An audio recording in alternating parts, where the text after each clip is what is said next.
Hi guys, Julia here from JM2 Vintage. Welcome back to the channel. I am here today with a ship with me. These are all orders that came through over the weekend. Kind of an interesting weekend of sales. Not a super busy weekend, but clearing out some old stuff, some things that sold lightning quick, some things that had a crazy amount of interest in it. So we have a lot to talk about here. But before we get started here, guys, if this is your first time here, if this is your first time stumbling on my channel, first and foremost, welcome. I am Julia, that is my name. We talk all things thrifting and vintage and the business of reselling on the internet here. If that sounds like something that you might be into, consider hitting subscribe down below. I would love to have you along on this journey. But without further ado, guys, we have a lot to get through. It's a little bit late in the afternoon. I've got a jam-packed rest of my afternoon, so I've got a boogie. So why don't you go grab yourself a snack, grab yourself a drink, sit back, relax, and let's get into the shipments. So the first piece we have right here is this gorgeous little Veronica Beard dress.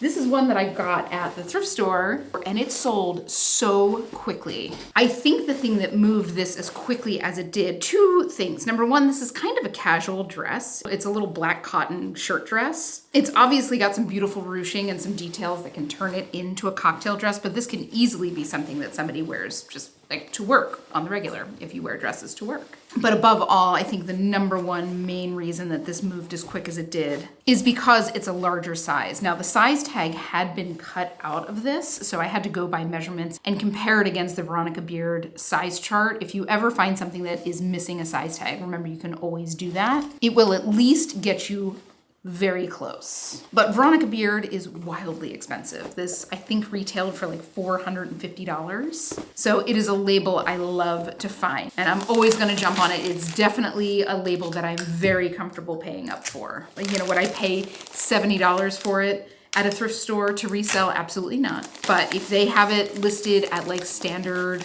dress prices in your thrift store and you see it, you should absolutely pick it up. So I had this listed for $100 and I had it listed for just one day. So we'll be seeing this again in January of 2027 in my roundup of one-day sales. But I had it listed for one day. I got an offer for $75, which I gladly accepted. And with a $10 cost at the thrift store, this brought me to a profit of $50 even. And this was a sale over on Poshmark. I hope she loves it. And I'm not gonna lie, I wasn't sure if it would fit me, so I tried it on. It was a little too big for me, but it is real cute. Next up, now this is one that I've had for a pretty long time, and I'll tell you, it's so much fabric. This is from Lulu's. And there's a couple different companies that make things like this. And this is one of those, I think they call them like the infinite dress. It's got basically a gown bottom to it. And then the top bodice is two very long strips of fabric that can be kind of looped and woven into 87,000 different ways. I think it's like 88 different ways that you can wear it. So you can wear it like over your shoulders. You can spread it out and wear it as like a cap sleeve. You can wear it as a halter, you know, a billion different ways. And there's truly no easy way to fold this. It's just, I mean, so long. It's like 3 times the length of a regular dress. That's how much fabric you have in these strips. But they're genius. You know, if you've got, say, like a wedding party of girls of all different sizes and shapes and whatever, this is a perfect option where anybody can kind of customize the dress to whatever they want. And it's easily re-wearable. Maybe for the wedding, you have the girls wearing it with some kind of cap sleeve or whatever. You know, they can turn this into like a sexier dress with like a plunge neckline for another event. This is actually a bridesmaid's dress that might, in fact, get worn again. Because both you and I know that like that does not ever happen. But this is Lulu's. I think it's Birdie Gray that was like the originator of this style. And they sell for a decent price. This being Lulu's probably didn't retail for all that much. I grabbed it more so for what it was versus like the brand. And it did take quite a while to sell. Though I will say I have had a ton of interest on it. But either way, I had this listed for over a year. I had it listed for $42. I got an offer for $33, which I gladly accepted. I was happy to be moving this on. And with the $2 cost at the bins, this brought me to a profit of $26.39. And this was a sale over on Depop. Now my question when I'm staring at something like this is always, would I buy it again? And for me, I always think about the criteria, you know, what is the profit that I got? How much space does it take up, et cetera, et cetera. Everybody's got a different set of criteria. For me, I think because of the weight of this and because of the bulk of this, I don't think I would. But I might pick it up from a more high-end brand where I might get a little bit more for it on the resale market, just because that higher sales price kind of justifies the cost of the storage and all that kind of stuff. Though I will note, if you are outsourcing and you source at a place that is by the pound, be wary of that, because I think that that dress itself is about 2 pounds. It's quite heavy. So just hot tip there. Next up, a little bread and butter piece. This is the North Face hoodie. This is a size 2X, which I mean, I rarely find the North Face to start with, let alone find one in a plus size. So that's always exciting. And I have had so much interest in this. Now, this is the kind of thing that's never going to bring a ton of money, especially like the plain, like regular hoodies. Once you get into the more technical apparel, that changes pretty quickly. You know, anything that they have that's like Gore-Tex or a soft shell or something that can be used for skiing or mountaineering or whatever, that's a different ballgame. This falls into like streetwear type stuff. That being said, North Face is one of the brands that at least my thrift stores have started jacking up the price on. In fact, not too long ago, I was at the thrift and I picked up an Ulla Johnson shirt, which sold very, very quickly for $100, somewhere in that range. And it was like 2 things over from a North Face hoodie that was $19.99. And I paid, you know, standard shirt price, whatever it was, $5.99 for the Ulla Johnson. So just be wary of it, because the North Face pieces like this, plain hoodies, plain sweatpants, etc., will generally go somewhere in that bread and butter territory. And in general, the ones that do the best for me are the black and white. And I think that's mostly because that's a pretty unisex color combination. This is very, you know, it's pink, right? So I had this listed, like I said, for a month and a half, and I had it listed at $28. And I got an offer for $22, which I did accept. And with a $2 cost at the bins, this brought me to a profit of $15.60. And this was a sale over on Poshmark. I will say, that's about what I get for North Face hoodies in general, between $20, $25 up to like $30, $35 for more in-demand pieces. And obviously there's collaboration pieces, which are, again, a totally different beast. But for your run-of-the-mill, you know, kind of bread and butter stuff, that's about what you're gonna get. So don't go paying crazy dollars for it. But if you're finding it at the bins, it's generally a quick flip for a reliable amount of money, which is, you know, great. You can absolutely build a business off of that. So next up, this is another one that I knew was gonna go crazy quick. This is from Uniqlo. This is what they call the comfort blazer. This is brand new with tags, of course. Now, Uniqlo stuff is very reasonably priced retail. This is $69.90 retail. So it's this nice Glen plaid blazer in this stretch fabric. I mean, it looks tailored. If you look at this like up close in person, this does not look like a jersey material in the least. So these are a great option if you are somebody who has to wear like a suit jacket or something like that, but you do like move around a lot during the day. When I showed this in the haul, the example I gave were realtors, which I think is a perfect example of somebody who does need to have that kind of like presentation on lock, but they're often like hauling stuff around for an open house. You know, you're moving around, you're showing people stuff, you're in and out of your car. That's not necessarily a desk job. So just know that if you are somebody who wears suits, or you know somebody who wears suits, that these are available and they look great. The one thing I would note, and this is just kind of like a laundry nerd thing, is even though these aren't super expensive, I would probably pay to get them dry cleaned, because I think that because they're like a knit jersey,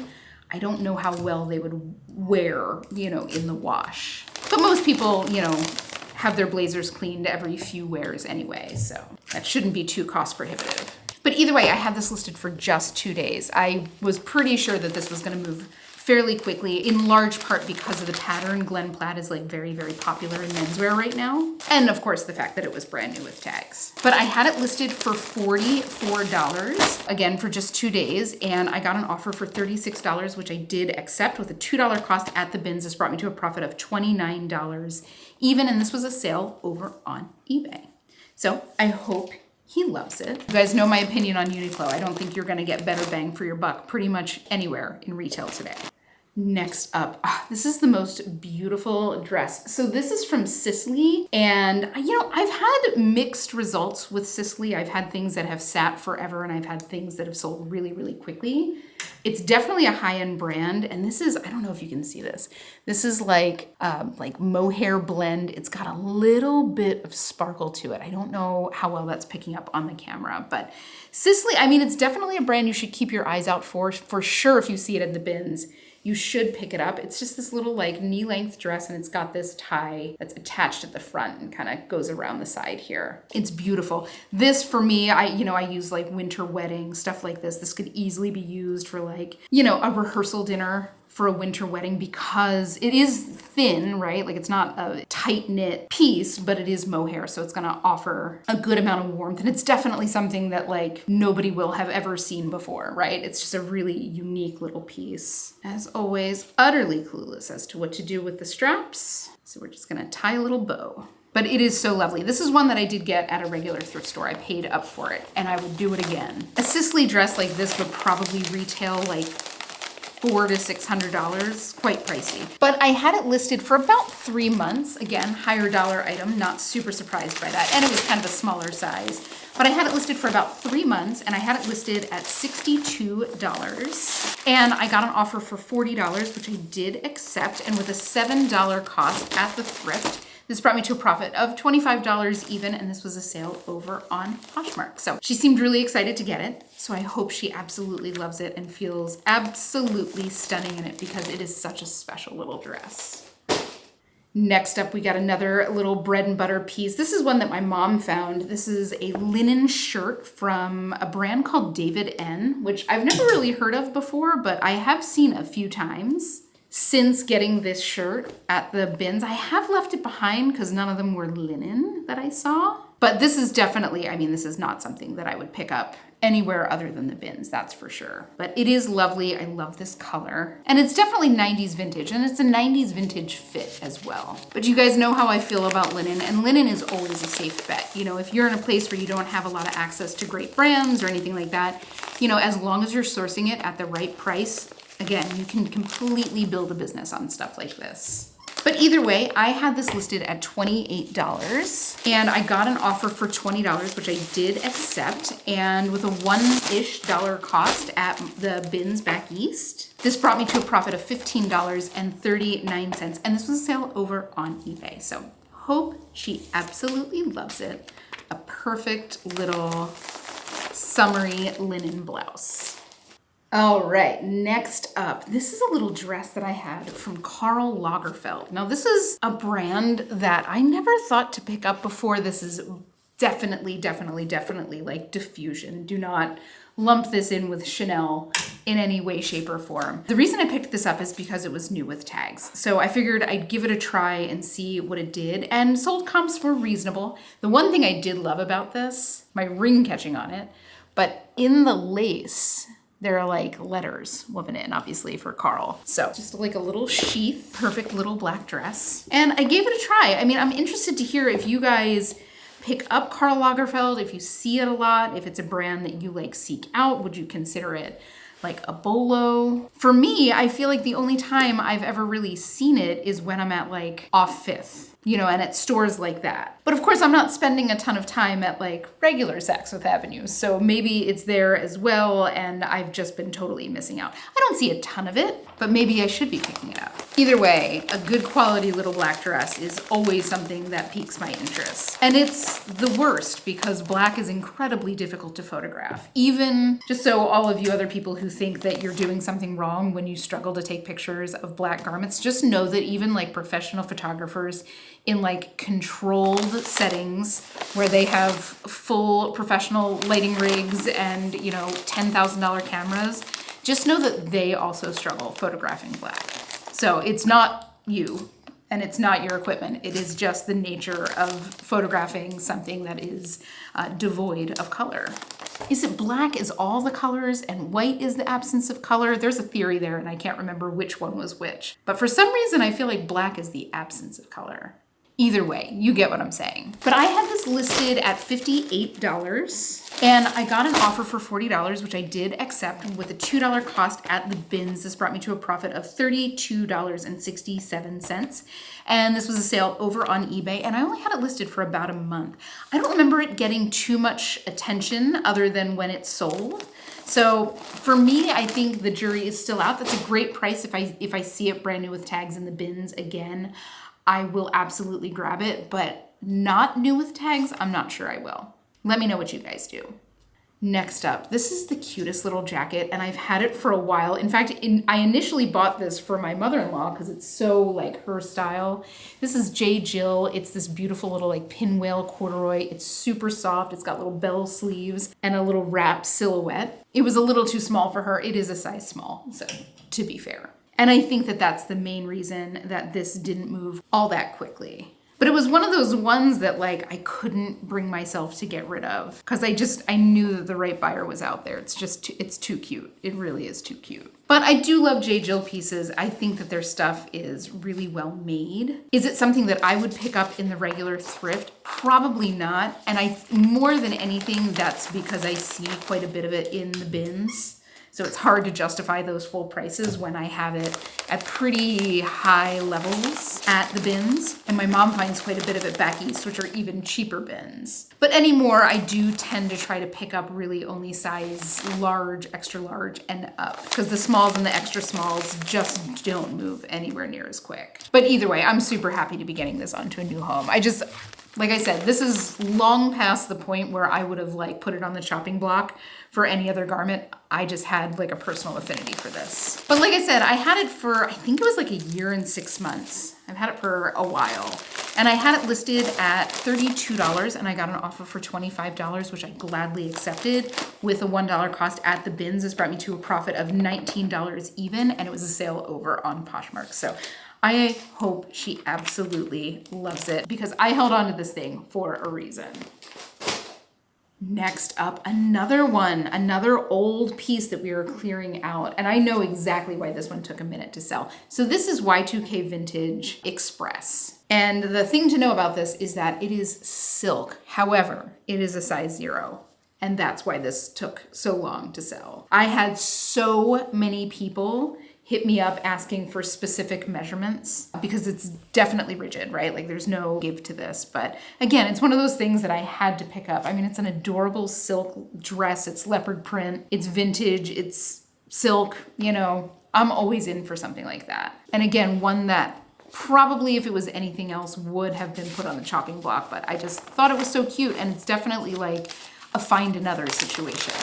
Y2K is really starting to hit its like peak of popularity. I think we're gonna be seeing the absolute peak like this summer. You're starting to see a lot of like mass merchants doing like reissues of their 2000s, their Y2K pieces, and that's usually something that happens when it's in peak of mass adoption. So that does mean that it'll probably be declining over the next like 2 years or so, but for now, still absolutely red hot. Really your takeaway from that is that if you have anything vintage from Y2K and you've ever thought about selling it, now is the time. I would not wait until next year. I would not wait for 2 years. But like I said, I had this listed for a long time, over a year, and I had it listed at $32. I know I had taken the price down over the time that I had it. If this was something that was a more common size, this probably would have sold in like the $35 to $40 range and probably very, very quickly. But anyway, at time of sale, I had it listed at $32 and I got an offer for $20, which I did accept with a $1 cost at the bins. This brought me to a profit of $15 even. And this was a sale over on Poshmark. And like I said, I'm just so happy to be moving this on and getting this some more use. These are the kind of things that like, because it's vintage, because it's silk, it's the kind of thing that I'll hold on to longer just because of the overall rarity of the piece. Next up, this was another one that had so much interest in it. It was this adorable little skirt from a brand called Minga London. And they do a lot of these kind of like 90s style skirts. This is like a mesh with a cherry print on it. And they're like retail not super expensive. I think that this retailed like $58. I mean, it's not cheap, but it's by no means like exorbitant. But it seems like the sell-through on these is quite fast. And that's absolutely what I experienced. Like there was a lot of interest in this skirt. And I had it listed at $36 and I got an offer for $26, which I did accept. This was an offer over on Depop. And with a $2 cost at the bins, this brought me to a profit of $20.32. And I had this listed for about 3 weeks. So definitely a brand to be on the lookout for. I mean, obviously mind your sourcing costs. I wouldn't be paying like $15 for something like this. But if you're finding something from Minga London in the bins, you should absolutely be grabbing that. Next up, now this is another one that I had so much interest on. So this is a shirt from a brand named Manière de Voir. And I'd never heard of it before, but I picked it up. Well, number one, it's new with tags, but I picked it up because it felt really nicely made. And sold comps on this brand seemed pretty solid. Again, I don't think it's a big popular brand, but I do think it has a bit of a cult following. And I had so many people reach out to me about this shirt in particular, asking if I had the pants that went with it. So I guess that this was a part of a 2-part set, which is a shame. You know, I wonder if the other half of this was in the bins with it and I just didn't know to look for it. But I will say, like, I was very surprised by the amount of interest I had on this shirt. I mean, I had it listed for 3 months and I had no less than 15 or 20 people reach out to me about if I had the bottom half of this set. So it's a brand for sure to have on your radar. But I had it listed for $42, and again, I had it listed for about 3 months. And I sent an offer for $37.80, which was accepted. So always pleased when that happens. With a $2 cost at the bins, this brought me to a profit of $31.33.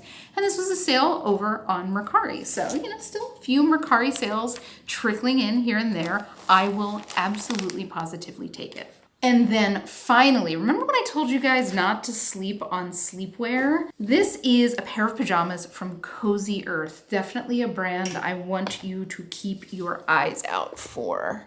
Branding is super subtle, but easy to remember. And these retail, I want to say like $160. They're like a bamboo tencel pajama. So if you're somebody who sleeps really hot, these kind of pajamas might be a really good option for you because these cellulose fibers do tend to wear very cool. And this brand in particular has a cult following. So anytime I've ever had a piece from them, it has sold so quickly. And this was absolutely no exception. These popped off as a sale after just 2 days. But I love the sleepwear section. I mean, don't get me wrong, there is so much garbage to sift through in any given thrift store. I mean, just the sheer amount of polyester that people wear to bed is crazy to me. And I know if my mom is watching, she's laughing because she 100% raised us to be natural fiber kids. And that was something in the 80s when everything was that weird like dazzle polyester. I know I had a few polyester nightgowns that I'm sure she reluctantly bought me.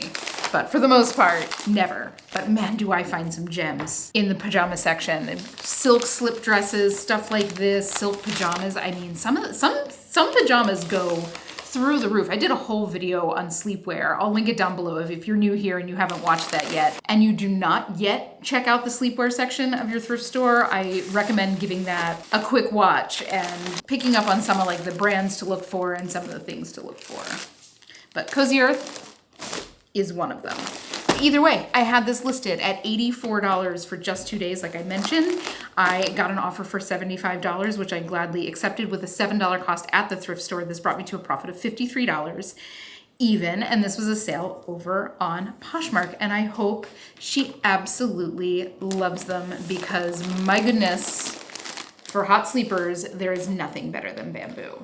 But guys, that is it. That is the shipment for today. Thank you so much for hanging with me while I literally get my work done. It is always so nice to have somebody to yak with. But like I mentioned, I've got a chock full afternoons. I've got to get this stuff loaded into my car and off to the post office. So if you had fun, please consider leaving a like or a comment on this video. Of course, don't forget to hit subscribe. I would love to have you along on this journey. But without further ado, guys, I hope you have the most beautiful weekend. Happy hunting, and I will see you all in the next one.